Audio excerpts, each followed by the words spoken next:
નમસ્તે મિત્રો, મારી કુકિંગ ચેનલ અલકા સરોઠિયામાં આપનું સ્વાગત છે। મિત્રો, આજે આપણે બનાવીશું અડદની દાળ।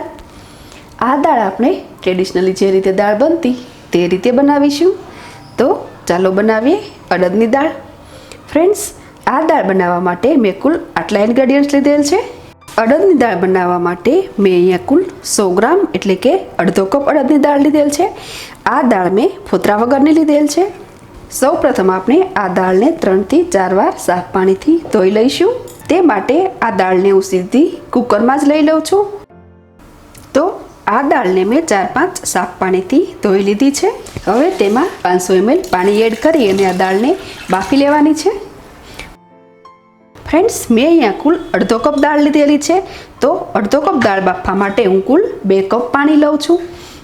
મતલબ કે 1 વાટકી જો દાળ લઈએ તો 1 વાટકી સાથે 4 વાટકી જેટલું પાણી યુઝ કરી અને આ દાળ બાફવાની છે। જો ઇનફ ટાઈમ હોય તો આ દાળને અડધો કલાક સુધી પલાળીને પણ બનાવી શકાય। અગાઉથી પલાળી રાખવાથી દાળ ઝડપથી બફાઈ જાય છે।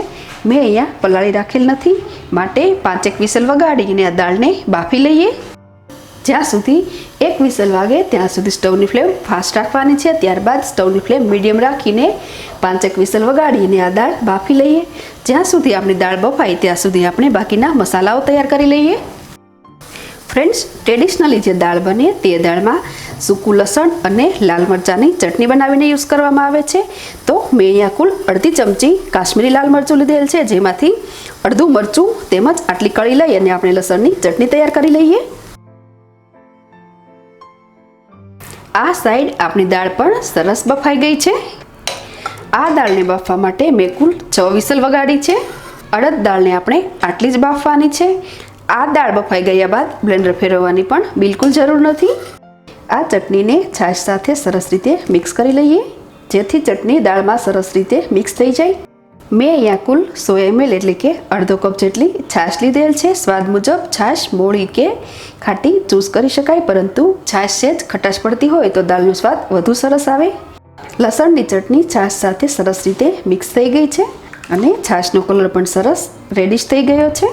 તો થોડી વાર માટે આ છાશને સાઈડ પર રાખી દઈએ। હવે આપણે બાફેલી અડદની દાળમાં એડ કરીશું બારીક સમારેલું લીલું લસણ તેમજ લાલ લીલું મરચું, બારીક સમારેલું ટમેટું તેમજ આદું, જેને આપણે ડાયરેક્ટ છીણીને નાખીશું। સાથે જ એડ કરીશું 1/2 ટેબલસ્પૂન જેટલું મીઠું, 1/4 ટેબલસ્પૂન જેટલો હળદર પાવડર, સાથે જ એડ કરીશું લસણની ચટણીવાળી છાશ। આ બધું સરસ રીતે મિક્સ કરીએ। સાથે જ તેમાં થોડું પાણી એડ કરી દઈએ। આ સમયે હું કુલ 200 ml પાણી એડ કરું છું।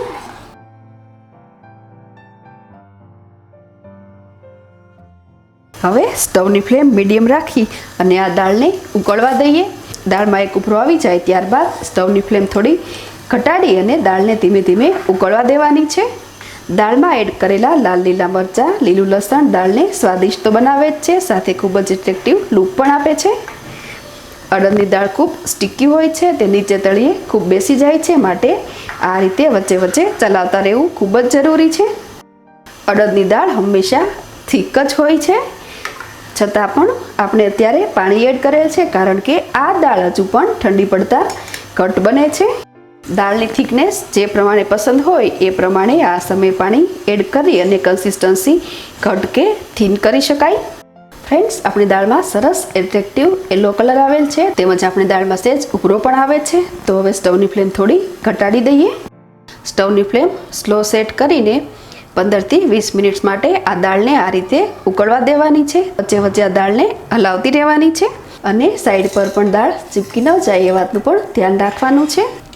અડદની દાળને આ રીતે ધીમે ધીમે પાકવા દેવાથી દાળ ખૂબ જ સ્વાદિષ્ટ બને છે।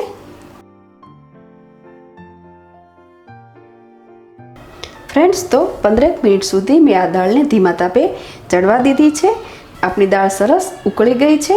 ફ્રેન્ડ્સ, અડદની દાળ સાથે બાજરીના રોટલાનું ખૂબ જ સારું એવું કોમ્બિનેશન છે। બાજરીનો રોટલો હાથથી ટીપીને કઈ રીતે બનાવવો તેની સ્ટેપ બાય સ્ટેપ રેસીપી મેં મારી ચેનલમાં આપી છે.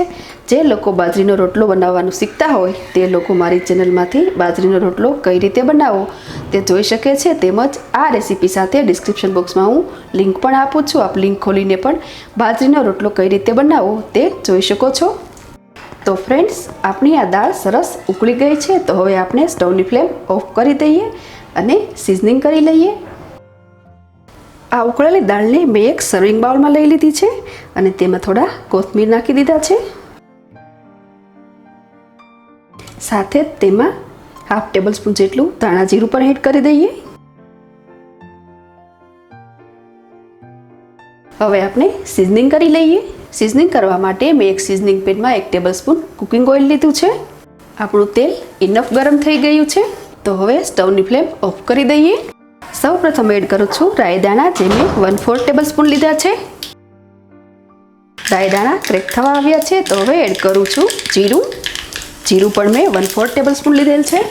સાથે જ એડ કરું છું સૂકા બે લાલ મરચાં, તમાલપત્ર, 2 લવિંગ જેને આપણે તોડીને એડ કરીશું, હિંગ તેમજ 1/4 ટેબલ સ્પૂન જેટલું કાશ્મીરી લાલ મરચું અને અંતમાં મીઠી લીમડી. આ બધું જ દાળ પર સ્પ્રેડ કરી દઈએ અને તરત જ દાળને ઢાંકી દઈએ, જેથી સિઝનિંગનો સ્વાદ અને સુગંધ દાળમાં સરસ રીતે બેસી જાય. તો મિત્રો, તૈયાર છે અડદની દાળ. આ દાળને મેં ટ્રેડિશનલ રીતથી બનાવી છે. આ દાળ બનાવતી વખતે હું કાંદા યુઝ કરતી નથી, છતાં પણ દાળ ખૂબ જ ટેસ્ટી અને ફ્લેવરફુલ બને છે. તો તમે પણ આ રીતે ટ્રાય કરજો. સાથે આપના એક્સપિરિયન્સ મારી સાથે શેર કરજો. પણ લાઇક, શેર અને સબસ્ક્રાઈબ કરવાનું ભૂલશો નહીં. ફરી મળીશું નવી રેસીપી સાથે. Thanks for watching.